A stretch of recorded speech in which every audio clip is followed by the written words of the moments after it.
ಹಾಕೋಣ.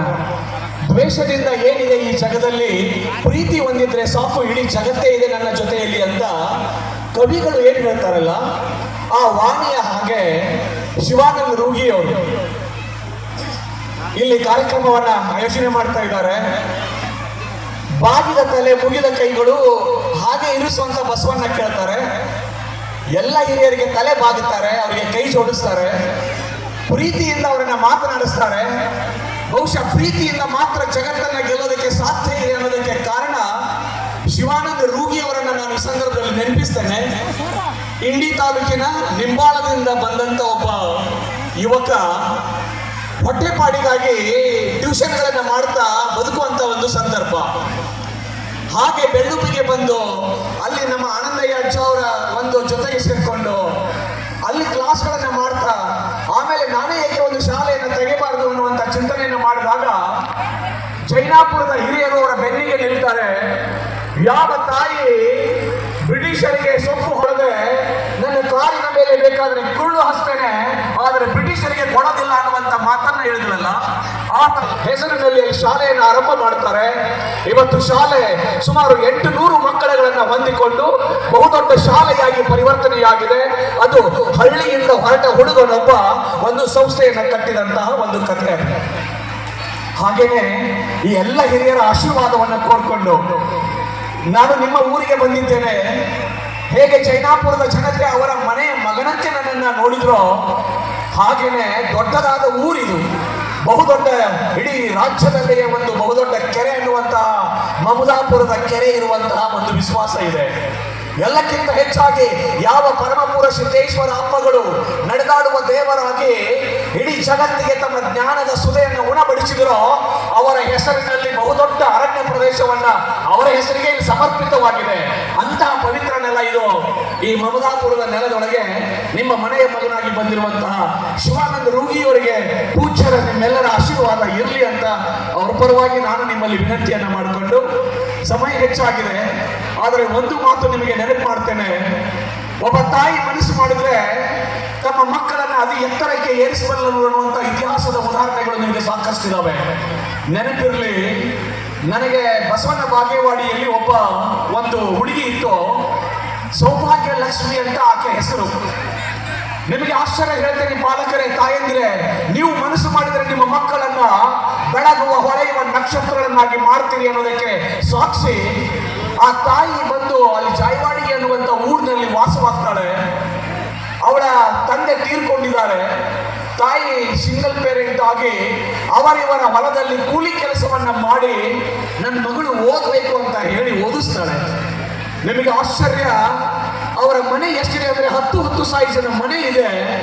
ಮನೆಯೊಳಗೆ ಲೈಟ್ ಕೂಡ ಇಲ್ಲ, ಯಾವ ಗ್ಯಾಸ್ ಸಿಲಿಂಡರ್ನೂ ಇಲ್ಲ. ಅಂತ ಮನೆಯೊಳಗೆ ಸೌದೆಯನ್ನೇ ಉರಿದು ಅವರು ಅಡುಗೆ ಮಾಡಿಕೊಳ್ಳುವಂತ ಕೆಲಸ.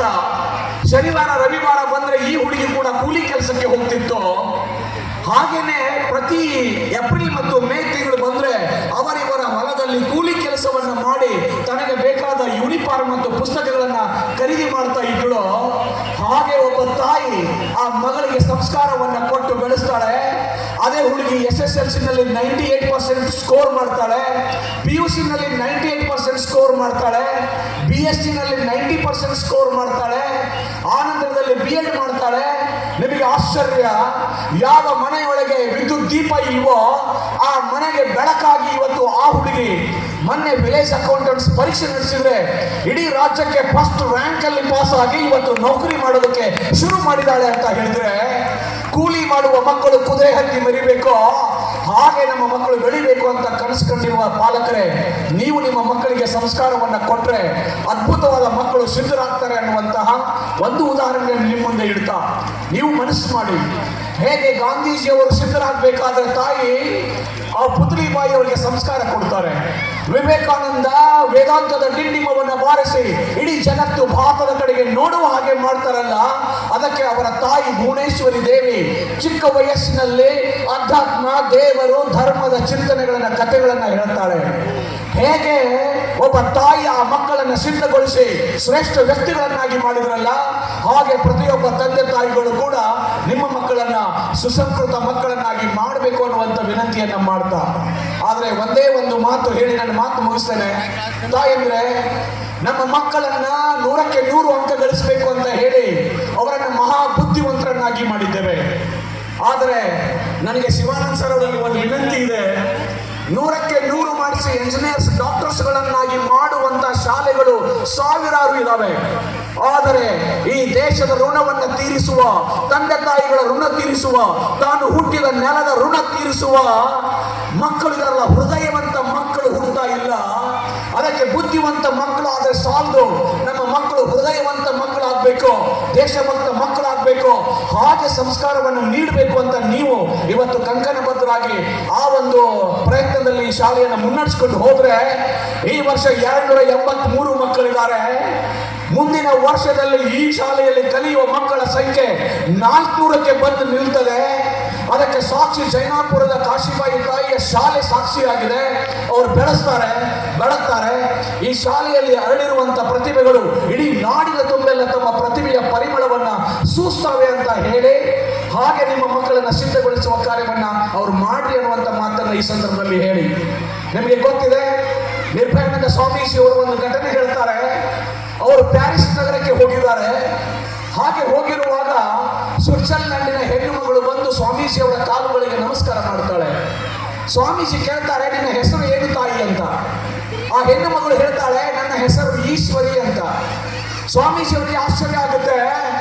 ಅಲ್ಲ, ನೀನು ಸ್ವಿಟ್ಜರ್ಲ್ಯಾಂಡಿನ ಹೆಣ್ಣು ಮಗಳು, ಈಶ್ವರಿ ಅನ್ನೋದು ಇದು ಭಾರತದ ಹೆಸರು, ಹೇಗೆ ಅದು ನಿನ್ನ ಹೆಸರಾಗುತ್ತೆ ಅಮ್ಮ ಅಂತ ಕೇಳಿದ್ರೆ, ಸ್ವಿಟ್ಜರ್ಲ್ಯಾಂಡ್ ಈ ಭೂಮಿಯ ಮೇಲಿನ ಸ್ವರ್ಗ ಅಂತ ಹೇಳ್ತೇವೆ. ಆ ಹೆಣ್ಣು ಮಗಳು ಹೇಳ್ತಾಳೆ, ಹೌದು ಸ್ವಾಮೀಜಿ, ನನ್ನ ಹೆಸರು ಇಸಾಬೆಲ್ಲಾ ಅಂತ ಇತ್ತು.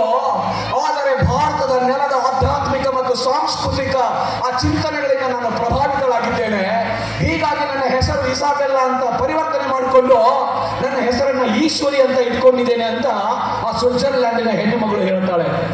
ಸ್ವಾಮೀಜಿ ಕೇಳ್ತಾರೆ, ಹೌದಮ್ಮ, ನೀನು ನನ್ನ ಕಾಲುಗಳಿಗೆ ನಮಸ್ಕಾರ ಮಾಡಿದೀಯಾ, ನಾನು ನಿನಗೆ ಏನು ಅಂತ ಆಶೀರ್ವಾದ ಮಾಡಿ ಅಂತ ಕೇಳಿದ್ರೆ, ಆಗ ಹೆಣ್ಣು ಮಗಳು ಹೇಳ್ತಾಳೆ, ಸ್ವಾಮೀಜಿ, ನನಗೆ ಮುಂದಿನ ಜನ್ಮ ಅಂತ ಇರೋದಾದ್ರೆ ನಾನು ಭಾರತದಲ್ಲೇ ಹುಟ್ಟಬೇಕು, ಹಾಗೆ ನೀವು ನನಗೆ ಆಶೀರ್ವಾದ ಮಾಡಿ ಅಂತ ಸ್ವಿಟ್ಜರ್ಲ್ಯಾಂಡಿನ ಹೆಣ್ಣು ಮಗಳು ಕೇಳ್ತಾಳಲ್ಲ. ಹಾಗೆ ಪವಿತ್ರ ನೆಲ ಭಾರತದ ಮಡಿಲ ಮಕ್ಕಳು ಈ ದೇಶದ ಹಿರಿಮೆ ಗರಿಮೆಯನ್ನು ಮುಗಿಲೆತ್ತರಕ್ಕೆ ಅವ್ರು ಬೆಳಗಬೇಕು ಅನ್ನುವಂಥ ಮಾತುಗಳನ್ನ ಈ ಸಂದರ್ಭದಲ್ಲಿ ನಿಮ್ಮ ಜೊತೆಗೆ ಹಂಚಿಕೊಂಡು ಮಾತಾಡೋದಕ್ಕೆ ಬಹಳಷ್ಟು ಮಾತುಗಳಿದ್ದಾವೆ. ಸಾಕು, ಮಕ್ಕಳ ನೃತ್ಯವನ್ನ ನೀವು ನೋಡಬೇಕು ಅಂತ ಹಂಬಲಿಸ್ತಾ ಇದ್ದೀರಿ.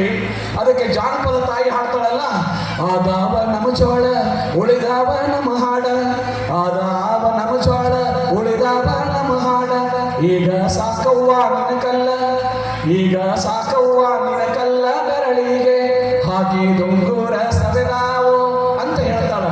ಹೆಣ್ಮಗಳು ತಾಯಿ ಪುಟ್ಟಿಯೊಳಗೆ ಜೋಳ ಹಾಕೊಂಡು ಬಿಸಾಕ್ ಬಂದಳು, ಹಾಡಕ್ ಶುರು ಮಾಡಿದಳು.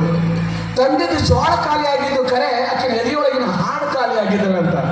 ಏನೂ ಕಲೀಲಾರ್ದಂತ ನಮ್ಮ ತಾಯಂದಿರ ಎದೆಯೊಳಗೆ 1000 ಹಾಡಿದ್ದು, ಅದಕ್ಕೆ ಸಂಸ್ಕಾರವಂತ ಮಕ್ಕಳು ಹುಟ್ಟಿದ್ರು. ಆದರೆ ಎಲ್ಲ ಕಲಿತಿರುವಂತ ನಮ್ಮ ತಾಯಂದಿರ ಎದೆಯೊಳಗೆ 4 ಹಾಡುಗಳು ಸಿಗಲಾಗಿವೆ.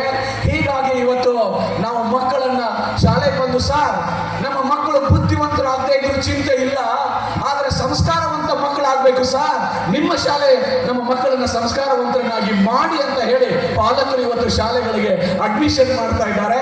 ಹಾಗೆ ಇವತ್ತು ನೀವು ತಾಯಿಯ ಸಂಸ್ಕಾರವನ್ನು ನೀಡ್ರಿ ಅಂತ ಹೇಳಿ ಮತ್ತೊಮ್ಮೆ ಮಗದೊಮ್ಮೆ ವೇದಿಕೆ ಮೇಲೆ ಇರುವಂತ ಎಲ್ಲರಿಗೂ ನನ್ನ ನಮಸ್ಕಾರಗಳನ್ನು ಸಲ್ಲಿಸಿ, ಈ ಪ್ರೀತಿಯಿಂದ ನನ್ನನ್ನು ಕರೆದ್ರಿ. ಹೇಗೆ ಧನ್ಯವಾದಗಳನ್ನು ಹೇಳಬೇಕು ಅಂದ್ರೆ ನಾನು ಯಾವಾಗಲೂ ಹೇಳ್ತಿದ್ದೇನೆ, ನಿಮ್ಮ ಮನೆಯೊಳಗೆ ಮಿಕ್ಸರ್ ಕೆಟ್ಟಿರ್ತದೆ, ಮಕ್ಕಳ ಮನೆಗೆ ಹೋಗಿ ಮಿಕ್ಸಿಗೆ ಹಾಕೋತೀರಿ, ಕೊಟ್ಟು ಬರುವಾಗ ಏನು ಹೇಳ್ತೀರಿ? ಥ್ಯಾಂಕ್ಸ್ ಹೇಳ್ತೀರಿ. ಹಂಗೆ ನನ್ನನ್ನು ಈ ಶಾಲೆ ಕಳಿಸಿದ್ದಾರೆ. ಇವರಿಗೆ ನಾನು ಥ್ಯಾಂಕ್ಸ್ ಹೇಗೆ ಹೇಳಬೇಕು ಅಂದ್ರೆ, ಜಾನಪದ ತಾಯಿ ಹಾಡ್ತಾಳೆ, ಏನು ಎಷ್ಟು ಅದ್ಭುತವಾದ ಮಾತನ್ನ ಜಾನಪದ ತಾಯಿ ಹಾಡ್ತಾಳಂದ್ರೆ, ನೀನು ತಾಯಿ ಬಿಸು ಎಲ್ಲ ಕಲ್ಲು ಕೊಟ್ಟವ್ಗೆ ಎಲ್ಲ ಭಾಗ್ಯ ಬರಲಿ, ಪಲ್ಲಕ್ಕಿ ಮೇಲೆ ಮಗ ಬರಲಿ, ಮಲ್ಲಿಗೆ ಮುಡಿಯುವಂತ ಚಂದನ ಸೊಸಿ ನಿನ್ನ ಮನೆಗೆ ಬರಲಿ ಅಂತ ಹಾರೈಸ್ತಾಳೆ. ಹಾಗೆ ನನ್ನನ್ನು ಪ್ರೀತಿಯಿಂದ ಕರೆದ್ರಿ, ಸನ್ಮಾನಿಸಿದ್ರಿ, ಪ್ರೀತಿ ಕೊಟ್ರಿ, ಆ ನಿಮ್ಮ ಪ್ರೀತಿಗೆ ನಾನು ಋಣಿಯಾಗಿದ್ದೇನೆ ಅನ್ನುವಂಥ ಮಾತನ್ನ ಹೇಳಿ ಈ ಶಾಲೆಗೆ ಹೇಗೆ ಉತ್ತರೋತ್ತರವಾಗಿ ಎತ್ತರಕ್ಕೆ ಬೆಳಗಲಿ, ಬಾಳಲಿ ಅಂತ ಆಶಿಸಿ ನನ್ನ ಮಾತುಗಳನ್ನು ಮುಗಿಸ್ತೇನೆ. ಎಲ್ಲರಿಗೂ ನಮಸ್ಕಾರ.